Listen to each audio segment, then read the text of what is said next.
Fala pessoal, vamos dar continuidade à nossa aula sobre os movimentos liberais que aconteceram no século XIX. Ressaltar novamente a importância do Congresso de Viena, e a gente vai sempre fazendo aquela amarração dentro do conteúdo. Tínhamos falado para vocês já que o Congresso de Viena tem 3 palavrinhas que você não pode esquecer. Quais são elas? Restauração, ou seja, os territórios deveriam voltar aos moldes anteriores à passagem de Napoleão pelo poder. Afinal de contas, Napoleão havia feito todo aquele processo que acabou desencadeando em todo o movimento em torno do processo de ocupação de territórios. A partir dessa ocupação desses territórios, Napoleão bagunçou a Europa, disseminou ideias liberais, fez com que os povos desses países finalmente experimentassem governos que não eram absolutistas. E todos esses fatores acabaram pesando bastante quando Napoleão sai do poder, porque o Congresso de Viena, além de restaurar esses territórios, ainda estabelece um princípio bastante interessante. Qual é? O princípio de legitimidade.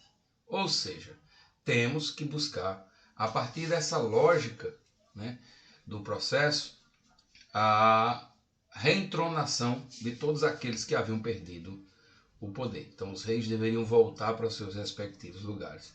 E à medida que esses reis voltaram para os seus respectivos lugares, nós vimos em nossa aula passada, começaram a acontecer problemas. E demos, na aula passada, 2 pontos bem marcantes. O caso da Espanha, de Fernando VII, que quando retornou ao poder, jurou que faria uma Constituição, jurou que obedeceria essa Constituição, e a gente sabe que isso não aconteceu. E por que isso não aconteceu? Porque ele, na hora que chegou ao poder, que esperou a poeira baixar, iniciou um processo de retomada do absolutismo. Ou seja, devolveu os poderes e os privilégios ao clero e à nobreza, instaurou a Santa Inquisição novamente na Espanha e não respeitou a Constituição que ele prometeu e jurou respeitar. Então, resultado da questão. Fernando assume novamente com poderes absolutistas. A Espanha, que tinha se acostumado com a passagem do irmão de Napoleão pelo poder, ficou calada? Não. Iniciaram revoltas a partir de Cádiz e que chegaram até Madrid no ano de 1820. Vimos na aula passada. E o que é que aconteceu? O rei Fernando, desesperado, vai buscar ajuda em quem? Na Santa Aliança. E a Santa Aliança é aquele exército internacional organizado pela Prússia, pela Áustria e pela Rússia, agiu e sufocou os movimentos na Espanha, fazendo com que a dinastia de Fernando tivesse vida ainda por um bom tempo dentro do século XIX. O outro movimento que nós vimos foi o acontecido em Nápoles. E o que é que aconteceu em Nápoles? Bom, Nápoles fazia parte daqueles chamados reinos da Sicília, lá no fim, na botinha da Itália. E esse reino também tinha sido conquistado por Napoleão e também tinha entrado em contato com ideias liberais. Só que, com a restauração, a partir do Congresso de Viena, assume o poder Fernando IV. E Fernando IV, assim como Fernando VII, lá da Espanha, desenvolveu também o quê? Uma série de medidas conservadoras, uma reação contra os movimentos intelectuais e contra a burguesia, restaurou os privilégios da nobreza e do clero e imediatamente começou a expulsar todos aqueles que tentassem minimizar o poder. O que é que ele não conseguiu? O que ele não conseguiu foi evitar que se formassem dentro de Nápoles e em grande parte da Itália, porque a gente vai ver ainda esse processo da Itália em separado, movimentos clandestinos, movimentos escondidos, sociedades secretas, entre elas a da Jovem Itália, e o movimento dos Carbonários, que está a destaque aí no módulo de vocês, e que vão pedir não só o fim do absolutismo, ou seja, de reformas políticas na monarquia, mas vão pedir também o quê? A unificação da Itália. O último exemplo que nós vimos em nossa aula passada foi o caso da Grécia. E no caso da Grécia, a gente precisa sempre lembrar o quê?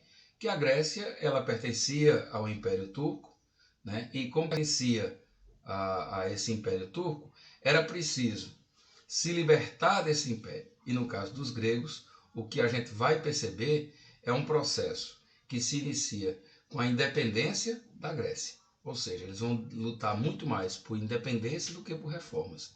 A gente viu que no caso da Grécia, né, eles conseguiram o apoio da Santa Aliança e com o apoio da Santa Aliança fizeram com que o Império Turco assinasse, né, o acordo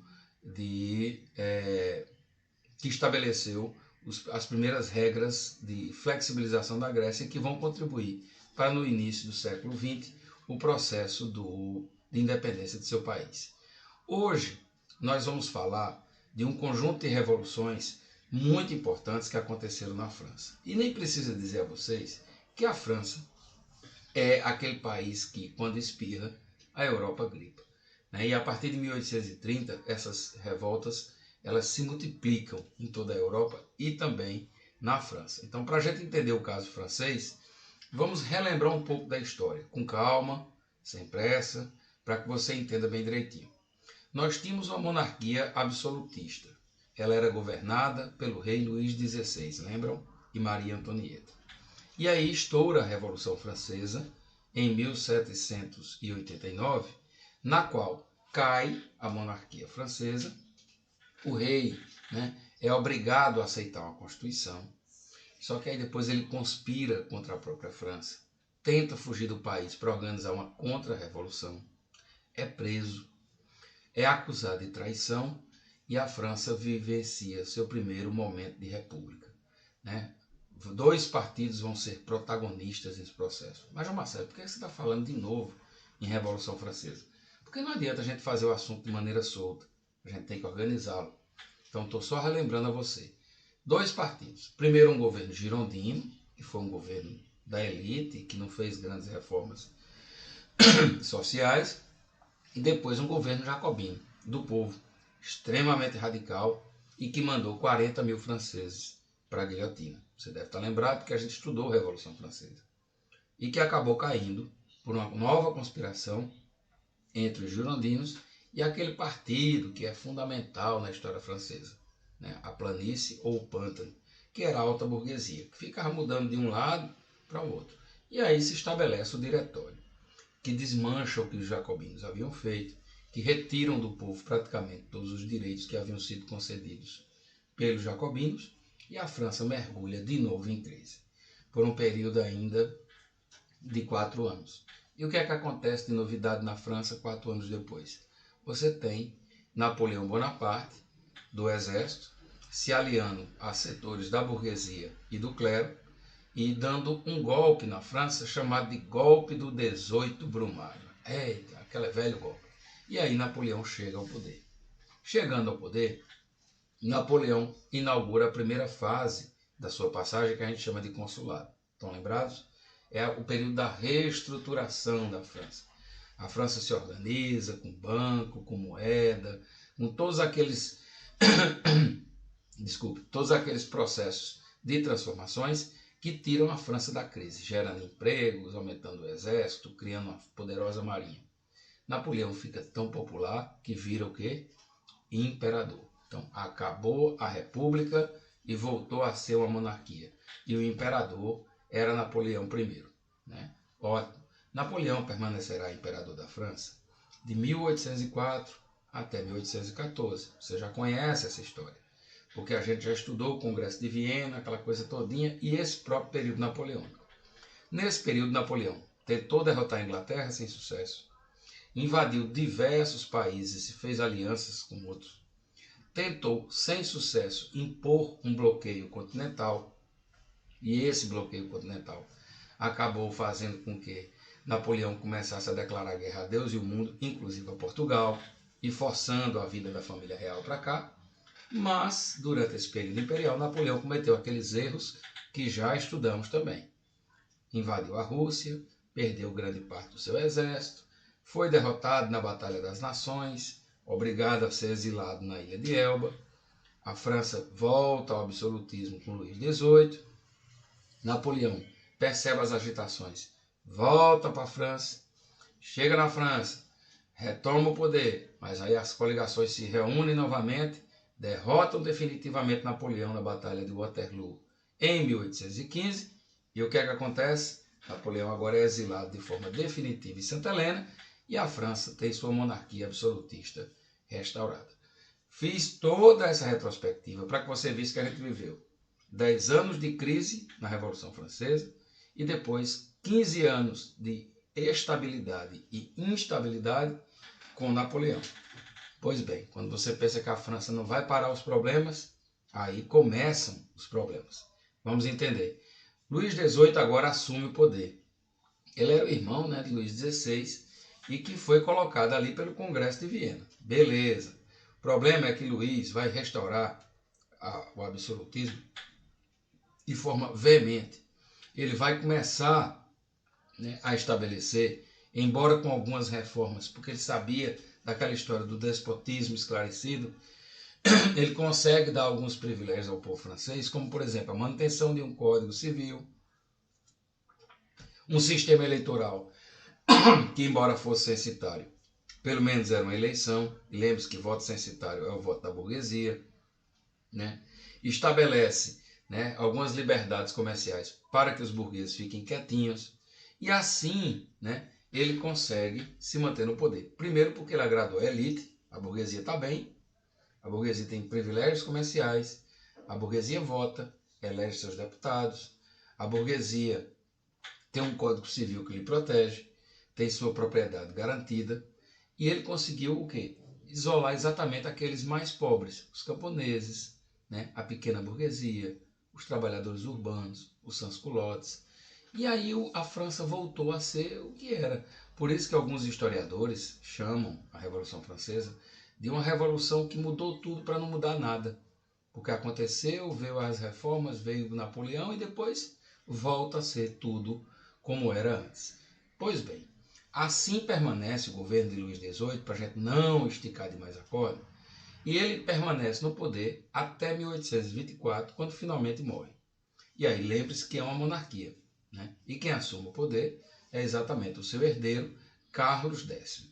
Carlos, ao contrário de Luís, que tentou negociar com a burguesia, que tentou ajeitar as coisas, que manteve o povo distante, mas tentou fazer um despotismo esclarecido, certo? Foi extremamente intransigente.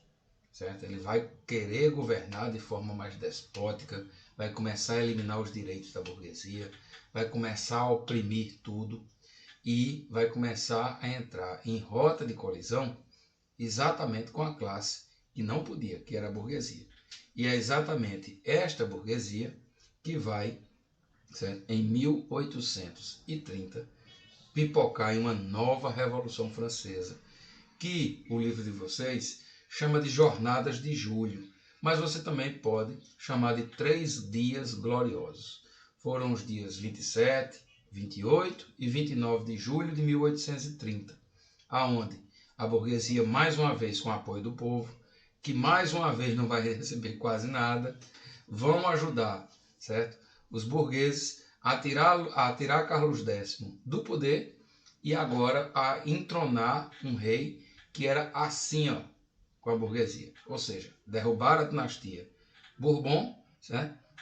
E colocar agora Luís Felipe de Orleans, o que é chamado pela história de rei burguês, porque ele vai governar a favor da burguesia.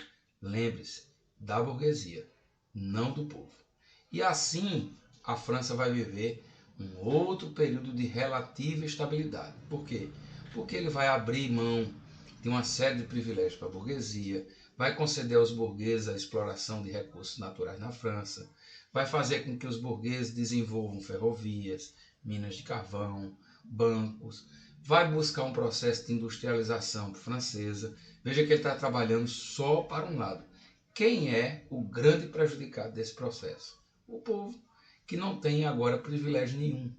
E é dentro dessa lógica que vai permanecer até 1848, certo? E aí a gente vai, com o modo de vocês, faz uma pulada do tamanho do mundo, que começam finalmente as pressões sociais, as ideias socialistas, aquelas que a gente estudou, aquelas que a gente começou a ver que o povo precisava se mobilizar, o povo precisava se organizar para fazer reformas e mudanças. São elas que vão começar a pressionar o povo francês.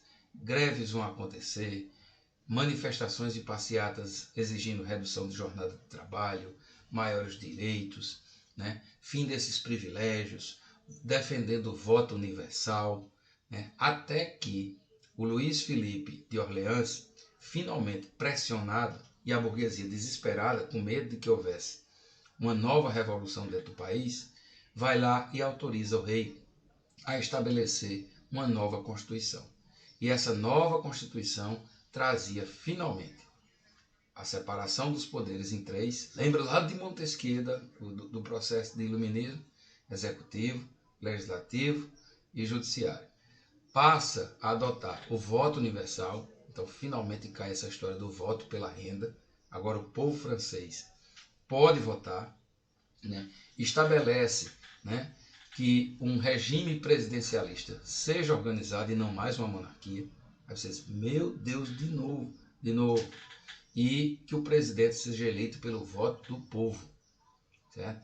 Todo esse processo vai fazer com que caia finalmente a monarquia novamente na França. E aí veja o problema. Vamos lá lembrar? Tínhamos Luís XVIII. Luís XVIII caiu em 1792. Aí em 1792, até chegar Napoleão ao poder, a França foi uma república. Quando em 1804, Napoleão é coroado o quê? Imperador. Napoleão fica até 1815. De 1815 até 1830 ficam os reis absolutistas. Luís XVIII e Carlos X. Aí a burguesia bate. Aí continua a monarquia. Só que agora com o rei burguês, que era o quê? O Luís Filipe de Orleans, que governa de 30 até 48. E agora, em 48, a monarquia cai de novo. Aí você faz, meu Deus do céu. E eu pensei que a história do Brasil fosse complicada.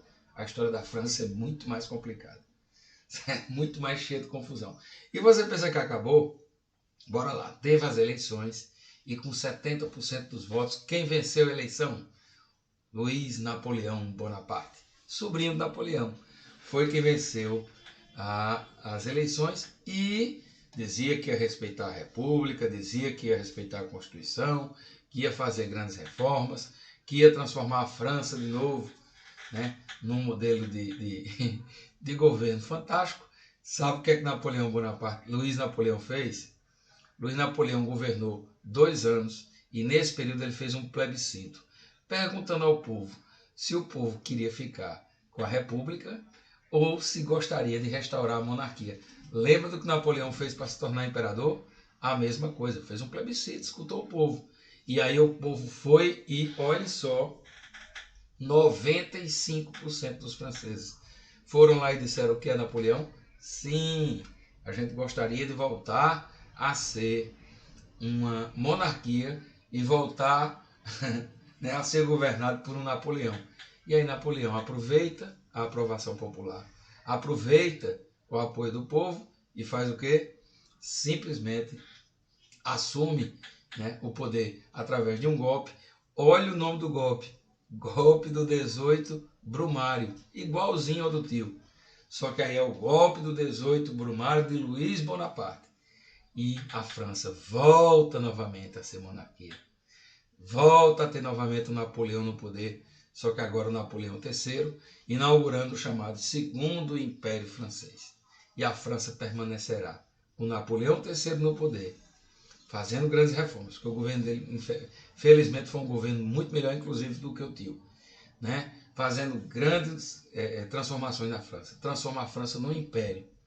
E ele permanecerá no poder de 1852 até 1870, quando de novo a monarquia francesa vai cair, e dessa vez cai, né, para virar a Terceira República Francesa. Então veja que a gente tem monarquia, república, monarquia, república, monarquia, república. E assim vivem os franceses a sua deliciosa história de revoluções. A gente continua em nossa próxima aula.